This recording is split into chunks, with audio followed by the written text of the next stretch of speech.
नमस्कार मित्रांनो, आजच्या ब्लॉगमध्ये तुमचं सर्वांचं स्वागत. तर आजचा कंटेंट माझा इलेक्ट्रिकल विषयी आहे. तर मी आता चिखलीमध्ये आलो आहे का ह्याच्यामध्ये बिझनेस ऑफिस आहे त्या साईडला, शकुंतला हाईट्स म्हणून त्या सोसायटीचं नाव आहे. तर आपण ह्या साईडला आलो आहे, चिखली मुश रोडला त्यांचं हे बिल्डिंग आहे त्यांची. तर प्रॉब्लेम काय झाला माहिती का, एक तुम्हाला आपले जे फॉलोअर्स आहेत किंवा जे आपले व्हिडिओ बघणार आहेत त्या लोकांना पण थोडं माहिती, मला जे अनुभव आहे ते मी तुमच्यासोबत शेअर करतो मित्रांनो. तर त्यावरती एक शॉप आहे, पिझ्झा शॉप म्हणून, आणि त्या शॉपचा काय झालं आहे, त्या शॉपला 3 फेजचा सप्लाय आहे. तर त्याचा एक वाय फेज आहे ना, वाय फेज पूर्ण जळाला आहे. तर मी वरती जाऊन लोड चेक केला ना, तर त्यांच्या वाय फेजवरती 35 एम्पियर करंट आहे आणि आर फेजवरती 10 एम्पियर आहे, बी फेजवरती 15 एम्पियर आहे. म्हणजे अनबॅलेन्स लोड आहे.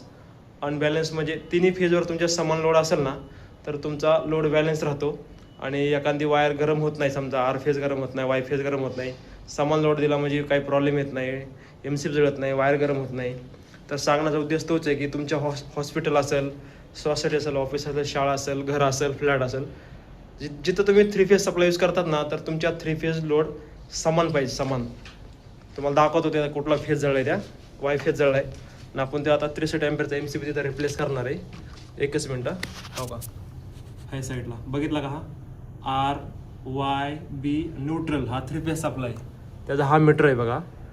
तर आपण आता हा एमसीबी रिप्लेस करणार आहे आणि त्यांच्यावरती शॉपमध्ये जो एका फेजवर जास्त लोड दिलेला आहे ना, तो लोड आपण डिवाइस करणार आहे. त्यांच्या इथे एक 6 AC येतात, त्यांचं हॉटेल आहे, पिझ्झा शॉप आहे मोठं.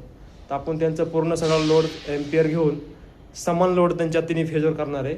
तर तुम्ही जरी 3 फेज सप्लाय वापरत असाल तर तुम्ही पण समान लोड यूज करा. म्हणजे 3 फेज मीटरवरती समान लोड द्या, एकाच फेजवर जास्त लोड देऊ नका. म्हणजे तुमच्या तो फेज जळणार नाही, एमसीबी जळणार नाही, वायर गरम होणार नाही. ज्या आग लागायच्या घटना घडतात हॉटेलमध्ये, हॉस्पिटलमध्ये ना, याचं मूळ कारण हे असतं की प्रॉपर इलेक्ट्रिशियनकडून काम करून न घेणे, कमी पैशात काम करून घेणे आणि एकाच फेजवर जास्त लोड देणे. म्हणजे इलेक्ट्रिकल नॉलेज कमी असणार अशा लोकांना तुम्ही पण काम देऊ नका. तर आपल्या अशाच इलेक्ट्रिकल कामासाठी आणि कंटेंटसाठी मला जी माहिती आहे, रिअल लाईफ माझी इलेक्ट्रिकल वर्क, मी माझा अनुभव तुमच्यासोबत शेअर करण्याचा प्रयत्न करतो.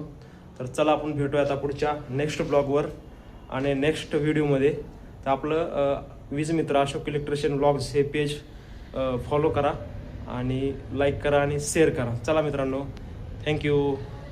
आता ते एमसीबीचं काम तर आपण 63 एम्पियरचं एमसीबी तर रिप्लेस करून देणार आहे.